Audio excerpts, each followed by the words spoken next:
में निबद्ध है। और इस श्लोक में महाकवि ने जो महापुरुष है, धैर्यशाली है, उनके स्वभाव का ही वर्णन किया है कि उनके सामने कैसी भी परिस्थिति हो वो अपने न्याय का जो पथ है, न्यायोचित जो मार्ग है, उससे कभी विचलित नहीं होते, बल्कि उसी पर निरंतर चलते रहते हैं। निंदन्तु नीति निपुणा यदि वास्तवन्तु। नीति निपुणा यानी नीति में निपुण, नीति में निपुण व्यक्ति निंदन्तु निंदा करे, यदि वास्तवन्तु अथवा स्तवन्तु यानी प्रशंसा करे। नीति निपुणा निंदन्तु, नीति में निपुण व्यक्ति निंदन्तु यानी चाहे निंदा करे, यदि वास्तवन्तु अथवा प्रशंसा करे, स्तवन्तु यानी प्रशंसा करे। लक्ष्मी समाविशतु गच्छतु वा यथेष्टम। लक्ष्मी यानी धन दौलत ऐश्वर्य, लक्ष्मी का मतलब यहाँ पर धन दौलत ऐश्वर्य। समाविशतु आए, गच्छतु वा यथेष्टम अथवा यथेष्टम यानी अपनी इच्छा के अनुसार, यथा इष्टम, इष्टम यानी इच्छा अनुसार, अपनी इच्छा अनुसार गच्छतु चली जाए। अद्यैव वा मरणमस्तु युगान्तरे वा। अद्यैव अथवा अद्यैव वा होगा अथवा अद्य एव आज ही मरणमस्तु मरण हो, युगान्तरे वा अथवा एक युग के बाद मरण हो, मरे। लेकिन धीराः जो धैर्यशाली व्यक्ति है, न्यायात् पथः न्याय का जो मार्ग है, न्यायोचित जो मार्ग है, उससे पदम यानी एक पैरवी, एक पद भी न प्रविचलन्ति, विचलित नहीं होते हैं, जरा भी नहीं भटकते हैं। चाहे अच्छे लोग उनकी निंदा करें या उनकी प्रशंसा करें, लक्ष्मी या समृद्धि उनके पास आए या नहीं आए, अगर वो न्यायोचित मार्ग पर चल रहे हैं तो ऐसा हो कि उस मार्ग पे उन्हें लक्ष्मी की प्राप्ति ना हो। तो वही कह रहे हैं कि लक्ष्मी आए या फिर अपनी इच्छा के अनुसार चली जाए, आज ही मरे या फिर एक युग के बाद मरना हो। लेकिन धैर्यशाली व्यक्ति क्या करते हैं, न्याय का जो मार्ग है उससे कभी नहीं भटकते। अगला श्लोक है भग्नाशस्य करण्ड पिंडित तनोर् म्लानेन्द्रियस्य क्षुधा। पुनरोच्चारणं करोमि। भग्नाशस्य करण्ड पिंडित तनोर् म्लानेन्द्रियस्य क्षुधा। कृत्वा खुर्विवरं स्वयं निपतितो न तं मुखे भोगिनः। तृप्तस्तत्पिशितेन सत्वरमसो तेनैव यातः पथा।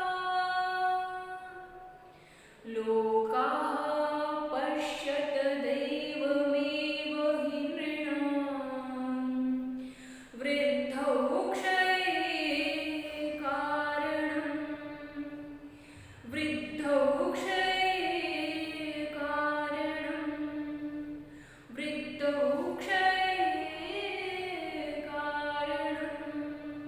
प्रस्तुत श्लोक शार्दूलविक्रीडितम छंद में है और इसमें महाकवि ने क्या बताया है कि मनुष्य की जो वृद्धि है, उन्नति है और उनका जो पतन है, नष्ट होना है, वो किसके अधीन होता है, भाग्य के अधीन। यानी कि भाग्य सबसे बलशाली होता है, बड़ा होता है। इसको एक उदाहरण के माध्यम से बताया है महाकवि ने, कैसे भग्नाशस्य, जिसकी आशा भंग हो गई है, जो निराश है, जिसको पता है कि अब कुछ नहीं हो सकता, मेरा अंत नजदीक है, ऐसे भग्नाशस्य, ऐसी भग्न आशा वाले, निराश हुए। करण्ड पिंडित तनोर म्लानेन्द्रियस्य, इसको करेंगे करण्ड पिंडित तनः म्लान, ये उर्दू रे पे इसका विसर्ग हो जाएगा तनोः म्लानेन्द्रियस्य। तो अर्थ होगा करण्ड पिंडित तनः, करंड यानी पिटारी में, पिंडित यानी दबी हुई, तन यानी देह वाले, पिटारी में दबी हुई देह वाले या फिर पीड़ित देह वाले। क्षुधा म्लानेन्द्रियस्य, क्षुधा यानी भूख से, म्लानेन्द्रियस्य यानी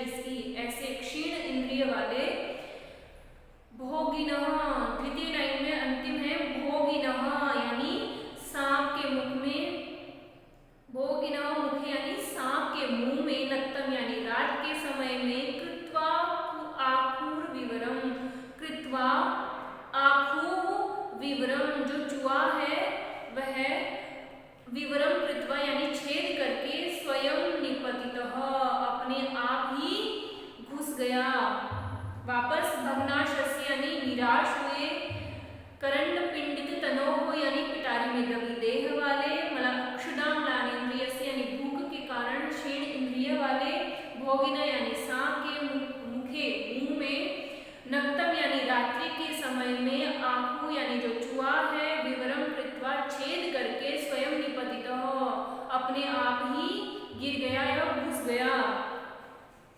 तत् पिशितेन तृप्तः तब उस सांप ने क्या किया, तृप्तस्तत् पिशितेन सत्वरम असौ तेनैव यातः पथा, सत्वरम असौ है ना, सत्वरम असौ दो शब्द है, असौ यानी यह सांप क्या किया इसने, तत् पिशितेन तृप्तः उसके, पिशितेन यानी मांस से, उस मांस को खा करके, तृप्त यानी तृप्त हुआ, और सत्वरम यानी जल्दी से, तेन एव उसी, उस ही किससे, उससे ही किससे, जिस रास्ते से चूहा आया था छेद करके, उसी पथा यानी रास्ते से, याता यानी चला गया वापस, तत्पिशितेन तृप्तः असौ तत्पिशितेन तृप्तः यह सांप, तत्पिशितेन तृप्त यानी उस चूहे के मांस से तृप्त होकर, सत्वरम यानी जल्दी से, तेनैव पथा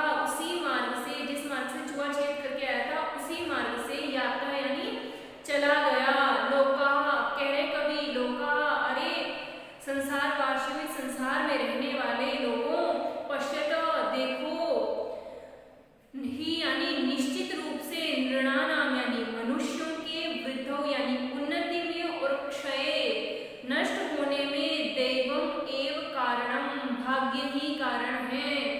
क्या कहना चाह रहे हैं चूहे और सांप के उदाहरण से कि हे संसार वालों, हे मनुष्यों, देखो हम मनुष्यों की जो वृद्धि और हमारे नष्ट होने में जो कारण है, वो सबसे बड़ा कारण क्या है, दैवम एव, भाग्य ही सबसे बड़ा कारण है। अगर भाग्य बलशाली हो तो हमें बहुत मतलब, अगर भाग्य हमारे साथ हो तो हमें आसानी से कोई भी वस्तु मिल जाती है, अन्यथा बहुत प्रयत्न करने पर भी, भाग्यहीन होने पर हमें इच्छित वस्तु की प्राप्ति नहीं होती है, तो भाग्य सबसे ज्यादा बलवान होता है। यहाँ पर भाग्य की बलशाली बताया है, अब आगे है ना जो अपना उद्यम, अपना परिश्रम है, उसको भी जरूरी बताया है। अगला श्लोक है, आलस्यं हि मनुष्याणां शरीरस्थो महान् विपुः, नास्त्युद्यमसमो बन्धुः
दिया है इसके लिए।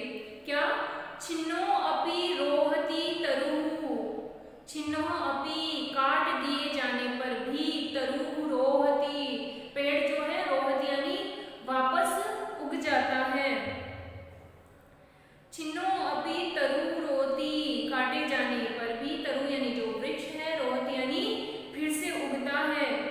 क्षीणो अपि, क्षीणः अपि उपचीयते पुनः चंद्रः, चंद्रः जो चंद्रमा है, क्षीणः अपि क्षीण हो जाने पर भी, पुनः यानी वापस, उपचीयते यानी फैलता है। दिन के समय में अगर वो क्षीण होता है तो रात्रि आने पर वापस विस्तारित भी होता है, फैलता भी है। तो यही बात है कि चंद्रमा भी क्षीण होने पर भी पुनः यानी वापस, उपचीयते यानी फैलता है। इति विमृशन्तः, ऐसा विचार करके ही, कैसा विचार कि जो हमारे पास आज दुख है तो कभी सुख भी आएगा। जिस तरीके से पेड़ को काट दिए जाने पर वह वापस उगता है, चंद्रमा क्षीण होने पर उसका समय आने पर वापस वो फैलता भी है। तो इसी विचार को करके, इति विमृशन्तः ऐसा सोच करके ही, संतः यानी जो सज्जन लोग हैं, लोकेश यानी इस संसार में जो सज्जन लोग हैं, न संतप्यन्ते दुखी नहीं होते, क्योंकि उन्हें पता है कि आज दुख है तो कल हमारे पास सुख भी होगा, तो वो घबराते नहीं है। न संतप्यन्ते यानी विचलित नहीं होते, घबराते नहीं है, और कैसे बने रहते हैं? धैर्यशाली बने रहते हैं। अगला श्लोक है अपना,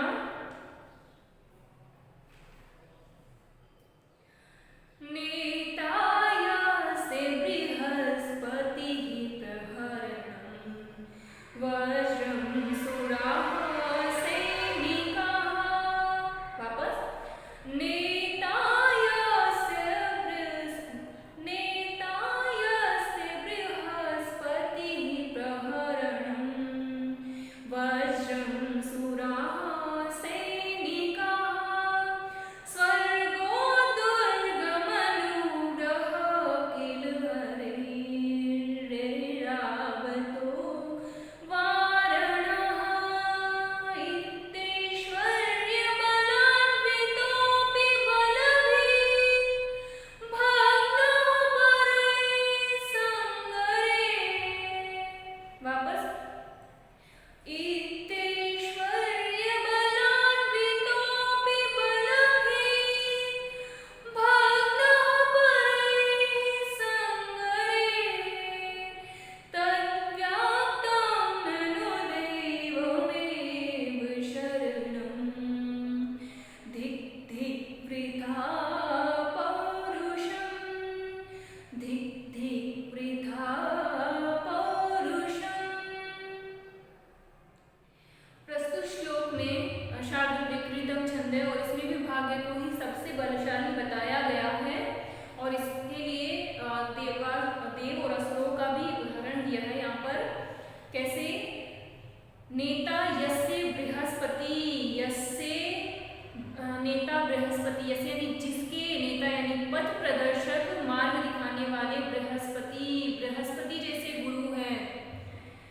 प्रहरणम वज्रम, वज्रम प्रहरणम, वज्र जिसका अस्त्र है, सुराः सैनिका देवता जिसके सैनिक है, स्वर्गः दुर्गम अनुग्रह, यहाँ पर दो है, दुर्गम अनुग्रह। तो स्वर्गः दुर्गम, और जिसका किला कौन सा है, दुर्ग कौन सा है, स्वर्गम स्वर्ग है, अनुग्रह किल हरे है, यहाँ पर हरे ऐरावतः, हरैरावतः बना है, तो हरे ऐरावतः, अनुग्रह किल हरे है। हरि का क्या है? भगवान विष्णु। हरे का मतलब यहाँ पर, हरे किससे तात्पर्य है? भगवान विष्णु से। तो भगवान विष्णु की जिस पर अनुग्रह यानी श्रद्धा है, आशीर्वाद है। ऐरावतः वारणः, ऐरावत जैसा जिसका हाथी है, वारणः यानी हाथी है, और हाथी क्या है इसका? ऐरावत यानी ऐरावत जैसा है। इति इस प्रकार से, इत्यैश्वर्य बलान्वितो अपि है ना, इसका हो जाएगा इति ऐश्वर्य बलान्वितो अपि, इति यानी इस प्रकार से, ऐश्वर्य यानी समृद्धि, बलान्वितो और यानी बल से, शक्ति से संपन्न होने पर, अपि यानी भी, इस प्रकार से समृद्धि और शक्ति से संपन्न होने पर भी, बलभीत, बलभीत कौन? इंद्र। इंद्र कौन है? देवताओं का राजा।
धन्यवाद। इससे आगे हम अगले भाग में पढ़ेंगे।